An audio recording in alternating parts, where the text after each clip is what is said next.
Com que frequência você usa IA? Se não for diariamente, acho que você está ficando para trás. Este é Kian Katan-Forush, professor de IA em Stanford, que criou uma das maiores plataformas de educação em IA do mundo com Andrew Ng. Agora, por meio de sua empresa, ele já avaliou mais de 1 milhão de pessoas em habilidades de IA. Hoje, ele oferece um plano passo a passo para que você não fique para trás. Quais são as 3 ações que todo mundo deveria tomar em 2026?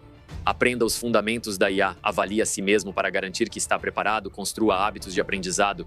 Se você focar em uma coisa por um dia, provavelmente já está entre os melhores X% do mundo. Se focar por uma semana sem parar, está entre os 10% do topo. Se focar por um mês, está entre o 1% do topo. Mas para estar no topo do 0,1%, você precisará... Olá, pessoal! Bem-vindos de volta ao Silicon Valley Girl e Davos. Kian, vamos começar com a sua grande ideia. 2026 é o ano dos humanos, mas também estamos recebendo uma narrativa completamente diferente, sabe? Um novo modelo toda semana, substituindo empregos. Como você acha que devemos focar nos humanos agora e qual é a mudança? Eu acho que a mudança que está acontecendo se deve, em geral, ao fato de que as pessoas geralmente superestimam o impacto da tecnologia no curto prazo e subestimam o que a tecnologia pode fazer no longo prazo. Se você olhar todos os relatórios dos laboratórios de modelos de fundação, como a OpenAI, a Anthropic e outros, há muitos relatórios em nível de tarefas. Por exemplo, a IA é boa na tarefa A, tarefa B, a tarefa C está sendo automatizada. E, na verdade, passar de uma tarefa para a mudança no trabalho de uma pessoa, sendo que um trabalho geralmente é composto por centenas de tarefas, não é tão simples assim. Isso pode levar décadas. E quase toda previsão que eu vi desde o lançamento do ChatGPT de que o emprego X, Y, Z iria desaparecer, não aconteceu. Sabe, o mais famoso é que os radiologistas vão desaparecer e os motoristas vão desaparecer. E aí você vê aquele meme dos radiologistas dirigindo para o trabalho no carro deles. Você citou motoristas. Tem alguma estimativa? Em São Francisco, quase todos os lugares têm carros da Waymo. Eu já não vejo mais táxis antigos, então percebemos essa substituição. Na sua opinião, em quanto tempo isso deve ocorrer para os motoristas, por exemplo? Sim, bom, se você olhar, sabe, o surgimento da Waymo, Cruise e todas essas empresas no setor de carros autônomos, realmente começou em 2014, 2015. Já se passaram 11 anos desde o início, com muitas contratações de engenheiros para resolver o problema. A direção autônoma já soma uma década de pesquisas intensas e muito trabalho. Então, sabe, por que seria diferente para o resto? Eu acho que talvez na próxima década vamos começar a ver menos dubladores, menos tradutores. Talvez o suporte ao cliente mude totalmente. Concordo, mas acho que muitos esperavam isso em 6 meses e não ocorreu. Então estamos seguras por enquanto, ao menos pelos próximos 5 anos. Acredito que segurança na carreira depende da rapidez em aprender. No fim, é sobre conseguir se reinventar. Sabe, a UF tem essa métrica chamada meia-vida da habilidade, que está diminuindo. Ou seja, em média, uma habilidade não é útil por tanto tempo. São 2 anos em tecnologia ou IA, então é preciso se atualizar, pois isso te mantém seguro. Com certeza. Seus dados indicam que 71% das pessoas avaliam mal sua habilidade em IA. Pode nos dar alguns parâmetros? Então, o que é uma pessoa proficiente em IA? Como é o dia a dia dela?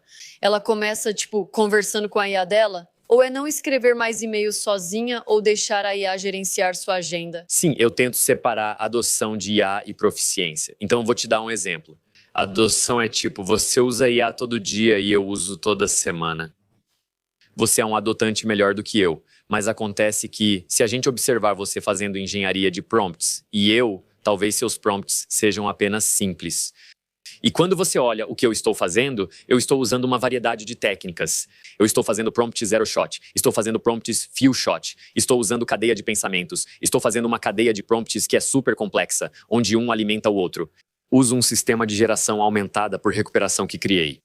Minha proficiência supera a sua. Essa é a diferença entre adoção e proficiência. Ok. O que você disse me faz sentir uma iniciante, pois meus prompts são bem simples. Se eu quiser soar como você em 90 dias, o que devo fazer? Então, primeiro, se você tem 90 dias, eu diria que primeiro precisamos estabelecer as bases. Você faz algumas aulas fundamentais. Podemos recomendar algumas na deeplearning.ai. Em outras plataformas, há muito conteúdo por aí, honestamente de alta qualidade para estabelecer a base. Você vai chegar a um ponto em que o que mais vai importar em IA, porque o mercado está se movendo tão rápido, é que você esteja conectado à rede. Então, né, o que eu geralmente recomendo é que você vá para o X, vá para o Reddit, vá para alguns dos boletins informativos populares de aprendizado de máquina e se inscreva em todos eles. Você pode recomendar, tipo, quem você segue no X para obter os melhores conselhos?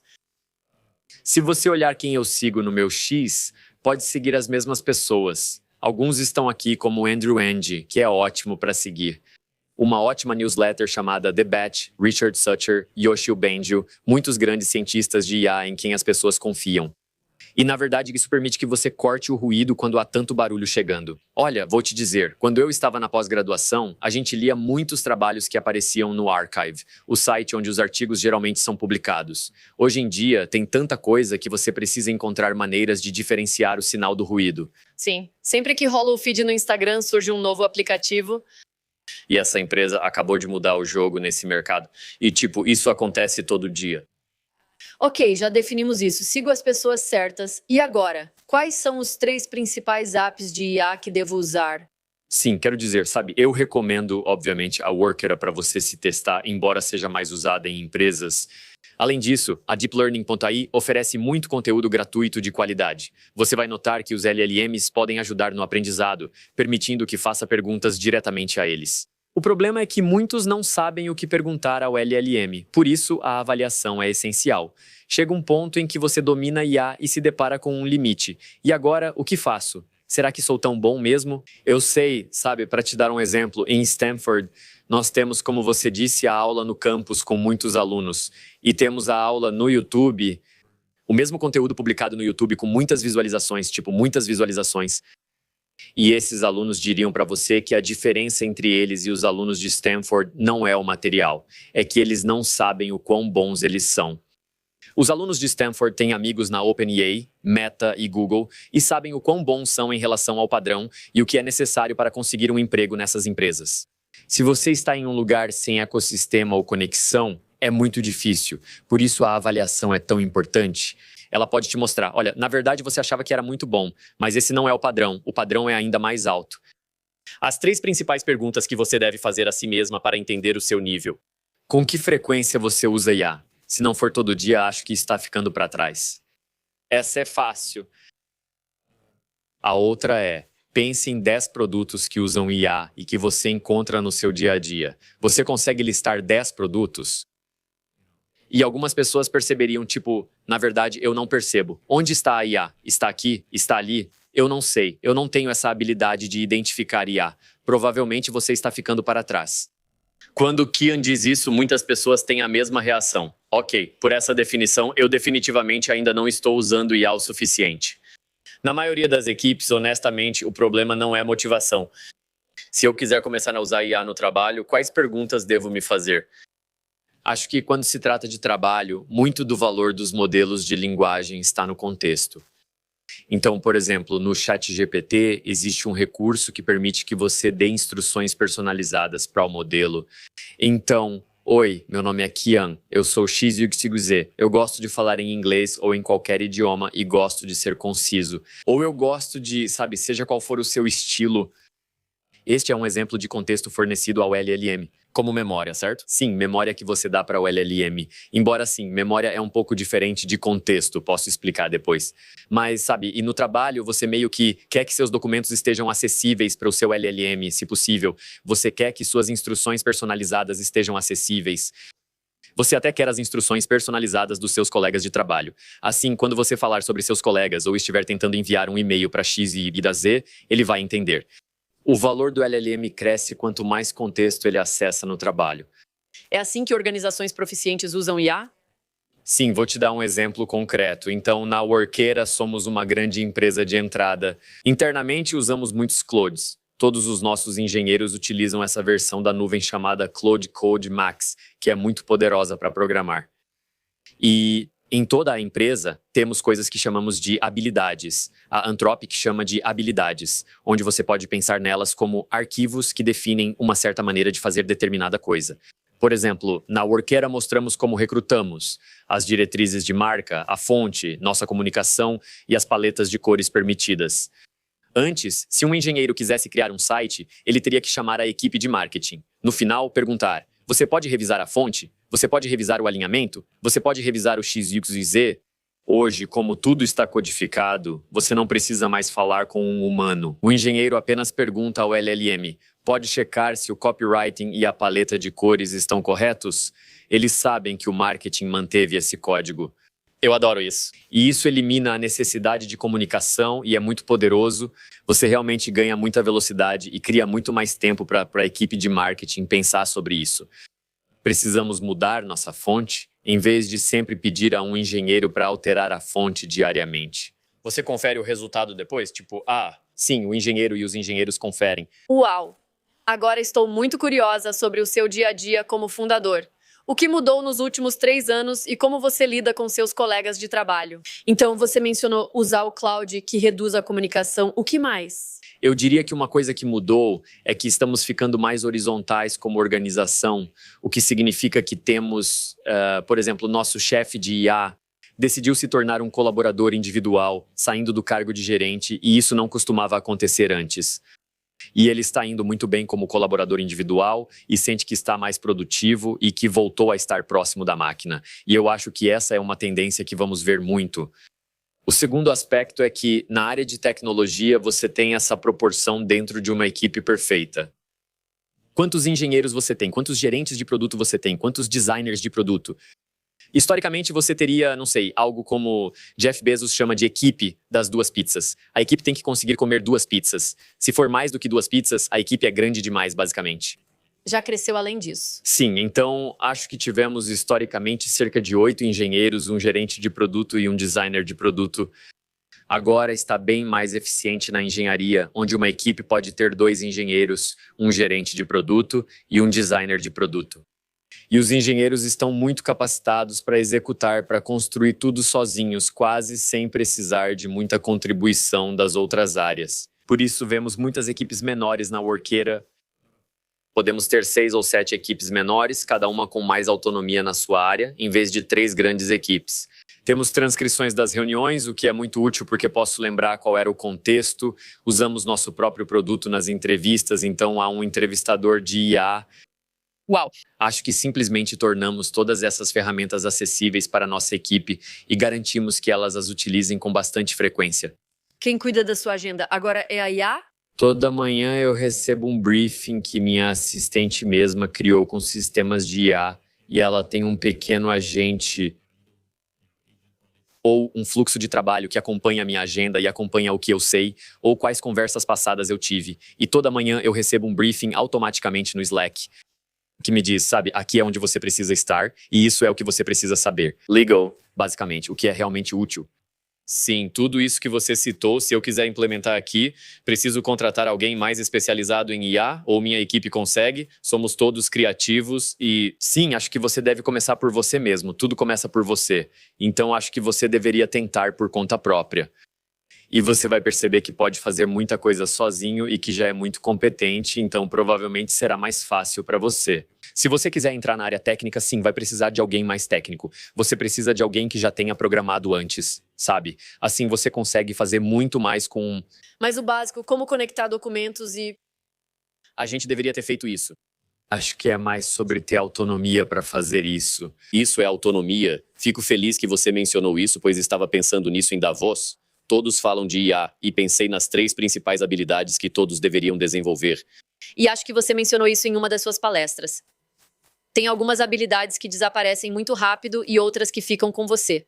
Elas têm mais longevidade. Acho que a autonomia é algo que, se pensarmos na IA como parâmetro, ela já indica para algumas pessoas o que fazer, como se estivessem abaixo dela. Por exemplo, quem trabalha com atendimento ao cliente. Você só digita um comando e lê em voz alta. A maioria de nós ainda está acima dessa linha, porque usamos a IA como uma ajudante, mas esse parâmetro está subindo. O que você acha disso? E gosta? Para que a IA trabalhe para você e não te controle, é preciso ter autonomia. Talvez outra coisa? O que você acha? Quero dizer, eu diria que ter 100% de autonomia é uma habilidade durável. Sentimos que é durável, no sentido de que será útil até daqui a 10 anos. É muito importante. Há outras habilidades duráveis como pensamento crítico, resolução de problemas e comunicação eficaz. Letramento em IA é uma habilidade durável, necessária por muito tempo. Programação também é muito importante e duradoura. Mesmo assim, até para alguém como eu, que sou podcaster, Acho que sim. Não vejo necessidade de aprender sintaxe, assim como programar manualmente.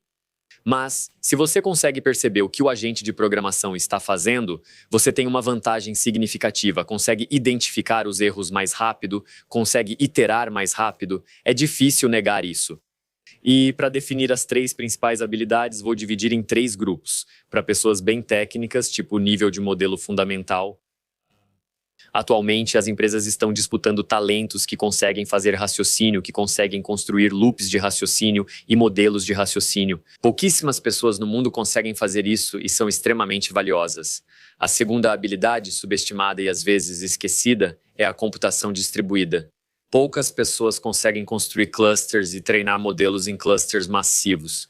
É bem complicado, requer habilidades em matemática, álgebra linear e engenharia elétrica. Esses engenheiros são muito valiosos. O terceiro é o aprendizado por reforço. Então, em IA, quando você olha para um modelo, ele geralmente passa por diferentes fases de treinamento, como pré-treinamento e pós-treinamento. Pessoas que têm, e em algum momento, às vezes no pré-treinamento, às vezes no pós-treinamento. Existem certas técnicas do mundo do aprendizado por reforço. Por isso a ideia é, como o AlphaGo ou o xadrez, esses jogos em que você viu a IA jogar melhor, eles são baseados em métodos de aprendizado por reforço. quando a máquina aprende sozinha, Ela experimenta, aprende com a prática, não por exemplos, e essa habilidade é muito valiosa. Esse é o nível técnico, o nível aplicado, eu diria. Engenharia avançada em campo é muito popular. Ou seja, se você consegue lidar com negócios e ser técnico ao mesmo tempo, essa combinação é muito rara. E então, para o dia a dia, eu acho que identificar IA, ser capaz de usá-la de forma natural, é a habilidade mais popular para conhecimento geral. Então, você vê o mercado de trabalho diminuindo de alguma forma, ou qual é a sua projeção para os próximos 5 anos? Então, algumas coisas que eu diria. Primeiro, as pessoas dizem que não há emprego para a geração Z. Nós ouvimos isso nos últimos anos. Acho que o ano passado foi o mais difícil que já vi para formados na universidade. mas foi por causa da IA. Muita gente. Acho que não. Contrataram muito na Covid. Acredito que as empresas contrataram em excesso na Covid e agora usam a IA como justificativa para demitir, pois isso valoriza as ações. Eles estão controlando desempenho e equipes demais, demitindo pessoas, e talvez isso influencie. O emprego já não é tão importante quanto antes. Muitos querem reter os melhores e usam o discurso de IA para disfarçar isso. Sabe por que a Meta demitiria pessoas da equipe do metaverso se fosse por causa de IA? Não é porque eles queriam tirar mais proveito daquela equipe. Ele provavelmente acredita que podem fazer mais mantendo os melhores e fazendo-os trabalhar duro. Se não fosse assim, não ouviria sobre a equipe do metaverso demitindo, mas outra coisa. Acredito que o problema é a gestão de desempenho e a falta de talentos nativos em IA. Por isso, a geração Z teve dificuldade para conseguir emprego no último ano. É porque simplesmente não há talentos nativos em IA suficientes no mercado?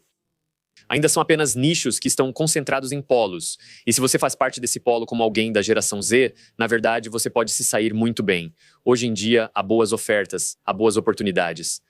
Quando você está fora do polo, tudo fica mais difícil. Acho que com o tempo, as empresas vão aprender a atualizar seus fluxos de trabalho. Então sim, você vai ver a produtividade aumentar e vai ver muita movimentação interna. Eu acho que vamos ver mais mobilidade interna do que jamais vimos em nossas vidas. Interessante. Vai ser muito comum você começar na equipe de marketing e ir para a equipe de vendas. Desculpe, na equipe de vendas e ir para a equipe de RHBP. Sempre que você precisar se mover. Esse movimento dentro da empresa vai crescer. O número total de funcionários da empresa, eu acho, vai diminuir. Eu acho que, em média, as empresas vão ser um pouco menores, mas não vai ser um corte massivo, vai ser, sabe, todo ano. Talvez eles não substituam as pessoas que se aposentam, eles simplesmente não contratam mais, sabe? Ou se alguém sai, provavelmente tentam fazer uma renovação cultural, trazendo talentos nativos em IA que estão saindo das universidades e, ao mesmo tempo, investindo em seus próprios talentos para construir uma mentalidade nativa em IA dentro da empresa. Você acha que a universidade vai perder seu valor nos próximos 10 anos?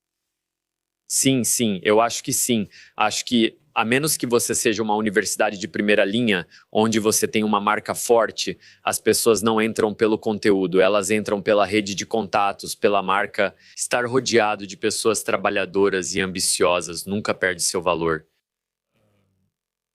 Então, quando você pensa na universidade, imagina um pacote: conteúdo, mentoria, pesquisa, etc. E esse pacote certamente vai mudar. Acho que será só uma oferta diferente. Não será mais aquele bacharelado de 4 anos e mestrado de 2. Vai mudar. Uma fraqueza das universidades hoje é o descompasso com as habilidades exigidas pelo mercado, já que muitas ainda ensinam coisas desnecessárias.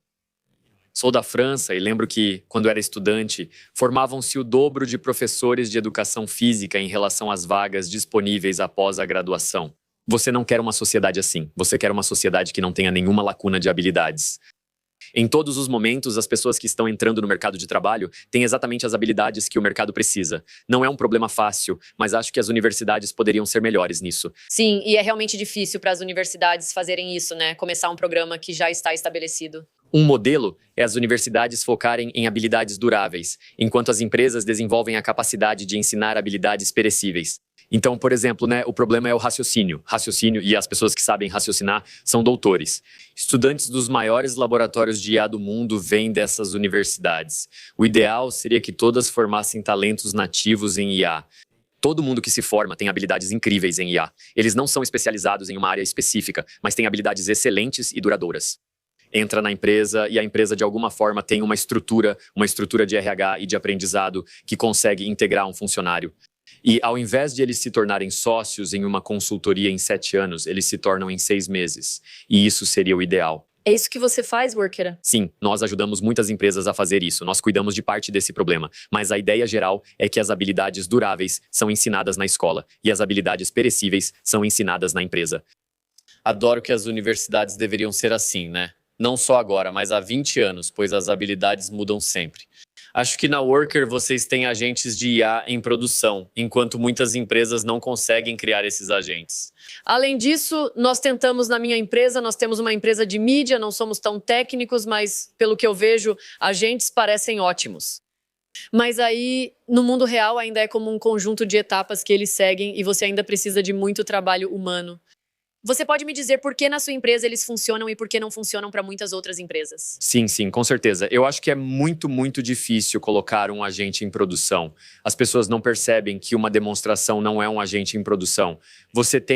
Demonstrações são fáceis de fazer hoje em dia. Há muitas. Se você entende a diferença entre uma demonstração e um sistema em produção, sabe como é difícil. Por isso, o estudo do MIT apontou que só 5% dos agentes funcionam em produção. Vou te dar exemplos e explicar o motivo, pois já fizemos grandes implantações. Uma das empresas presentes é a ServiceNow, com o CEO Bill McDermott. A ServiceNow usa o Worker em toda a organização. Todos estão sendo avaliados, orientados e têm lacunas de habilidades identificadas. Eles ganham uma carteira de motorista de IA, um certificado válido para o ano em que o agente foi implantado em larga escala. Para que isso aconteça, você precisa... Há tantas coisas que podem dar errado. A OpenAI pode falhar. O que fazemos? Temos uma camada de roteamento de modelos que direciona rapidamente para o próximo melhor modelo. Tradução. As pessoas têm idiomas diferentes. Não é tão fácil quanto simplesmente dizer faça a avaliação em japonês. Não é nem um pouco fácil. Se uma pessoa japonesa olhar para isso, ela vai dizer que tem muitas lacunas culturais, que não é culturalmente inteligente. Então é muito trabalho envolvido nisso. O agente precisa estar conectado à interface do usuário e, de alguma forma, o agente não percebe um botão, simplesmente não vê. E aí você fica travado. O agente te avaliou injustamente. Sua pontuação era para ser 200, mas te deram 150 e você discorda disso. Temos um recurso que permite à pessoa dizer que o agente errou e, então, um especialista humano analisa o caso. A revisão é feita em até 4 dias úteis e respondemos à pessoa. Atualizamos sua pontuação e corrigimos o agente. Ao fazer isso com milhares de pessoas, o agente naturalmente melhora ao longo do tempo. A primeira implantação é bagunçada, mas a segunda já é menos. Com o tempo, você aprende a ler nas entrelinhas e nos detalhes, pois isso importa. Muitas vezes removemos a IA, percebendo que começamos assim. A gente pensava, tudo tem que ser estocástico, ou seja, meio não determinístico. E então recebemos feedbacks e usuários disseram: na verdade, gosto quando parte da experiência é determinística e não preciso conversar em tempo real com o entrevistador de IA, pois isso me estressa. Eu quero poder fazer uma pausa e quero poder olhar para uma pergunta de múltipla escolha e ter tempo para pensar. Isso não precisa, sabe, de uma IA agente. Então tivemos que decidir onde usamos o determinístico e onde usamos o estocástico, porque o estocástico permite que você entenda o raciocínio da pessoa. Você pode conversar ao vivo com um agente e explorar seus pensamentos, mas isso nem sempre resolve. Uau, pelo que você descreve, parece que implantar um agente de IA na empresa exige alguém técnico e com raciocínio adequado. E perguntar e, traçar o caminho certo para esse agente. Eu acho que é assim, agora as empresas têm esses marketplaces de agentes, você pode entrar na plataforma interna deles e criar um agente com um prompt. E isso é bem diferente de construir uma empresa de agentes, onde o nível de exigência é muito mais alto. Então, por exemplo, se você quiser criar um bot no Slack que lê um canal e resume para você todo dia, você não precisa de uma equipe técnica. Agora é possível pedir a alguém para acessar o marketplace de agentes, conectar ao Slack e executar as instruções. Mas nós estamos construindo um agente de IA que deve ser o melhor do mundo em medir as habilidades de alguém para dar feedback. Esse é um problema diferente, com alto nível de exigência. Não pode haver erro. São necessárias equipes de pesquisa, aplicação e produto. E falando sobre empregos, eu sinto que precisamos de cada vez mais pessoas hoje em dia por causa de todas as ferramentas, todas as oportunidades que surgem. Mas você acha que haverá mais empresas? Porque está mais fácil abrir uma empresa? Sim, eu acho que haverá mais empresas. Isso ajudará a equilibrar o mercado? Sim, acho que sim. Deve haver mais empreendedorismo e surgimento de pequenas empresas. Ano passado vi no X algumas dessas ferramentas de programação Vibe, não direi qual. As pessoas saberiam. Fizeram uma campanha de marketing dizendo: um dos nossos usuários reconstruiu o Calendly e o DocSign em 6 horas. Em 6 horas. Onde está o produto? Quem usou? Ninguém nunca usou esse produto, ninguém nunca viu. Provavelmente nem é mais mantido.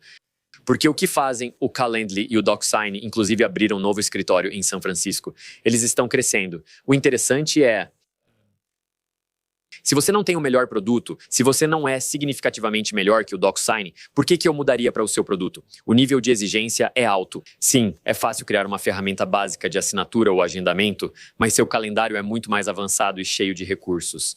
Então, só é possível substituir isso se você criar um produto não apenas tão bom, mas até 50% melhor, tornando o custo da mudança compensador para o usuário.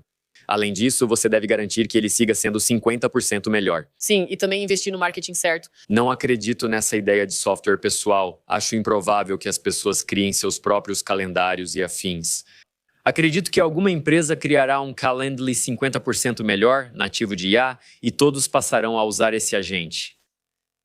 E porque você não tem tempo, nós não temos tempo para construir nosso próprio software e mantê-lo, sabe? Então, não sei, acho que é só campanha de marketing.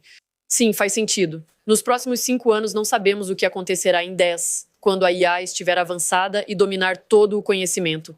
Penso, por exemplo, nos advogados que já usam IA. A IA possui todo o conhecimento jurídico, sendo superior a qualquer outra ferramenta. Com certeza concordo que será uma ferramenta de IA, mas não acho que haverá centenas. As pessoas usarão a melhor. Então, não acredito que vai ter... Será a empresa principal, não acha? Vai ser. Provavelmente será uma das 3 ou 4 principais. Eu não sei, mas parece que o Calendly construiu um negócio incrível. Existe um recurso que é uma réplica exata do Calendly no Google, exatamente. Como construíram esse negócio? Ainda é preciso inovar nesse nicho. Eu não acho que usaremos milhares de agentes no futuro, como você e eu acho que usaremos um número menor. São especializados e as equipes por trás deles os tornam sempre e cada vez melhores.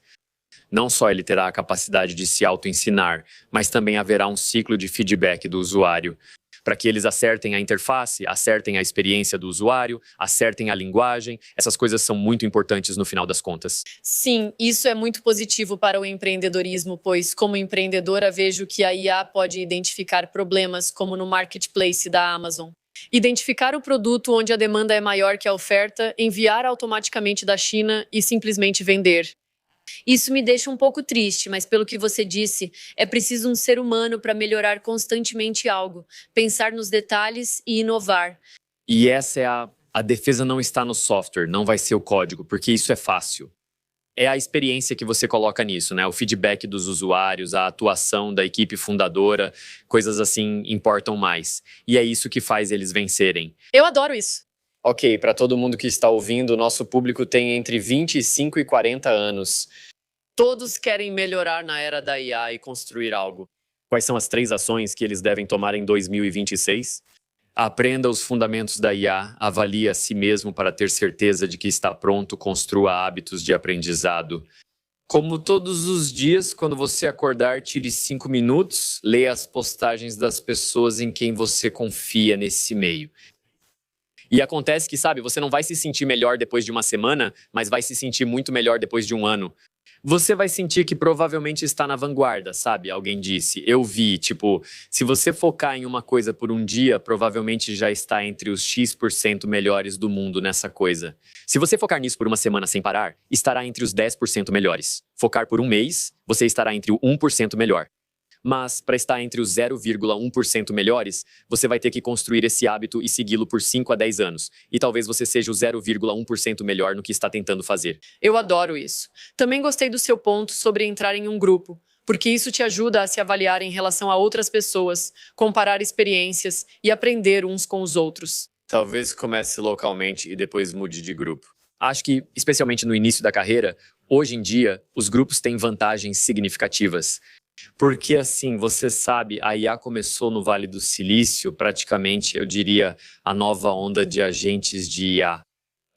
Então, as empresas vieram, então surgiram mais oportunidades, então mais pessoas vieram, e porque mais pessoas vieram, mais empresas vieram. E agora, se você está em São Francisco, você nem precisa fazer esforço para saber o que está acontecendo em IA. Saiu para jantar e falamos sobre IA de voz. Logo, o assunto vira para os pilotos automáticos da Tesla. Você aprende o tempo todo por estar no centro de tudo. Acredito que, em breve, os polos estarão muito mais avançados que o restante. Acredito que nos próximos 5 ou 10 anos, as pessoas vão envelhecer um pouco e querer formar famílias. Eles sairão dos polos, levarão o conhecimento e provavelmente começarão a construir em outro lugar. Polos locais, exatamente. Foi isso que ocorreu na era das .com, quando a engenharia de software era concentrada, mas anos depois se democratizou. O aprendizado online e o acesso à informação, além da migração de especialistas, levaram a isso. Acredito que o mesmo ocorrerá em 10 anos.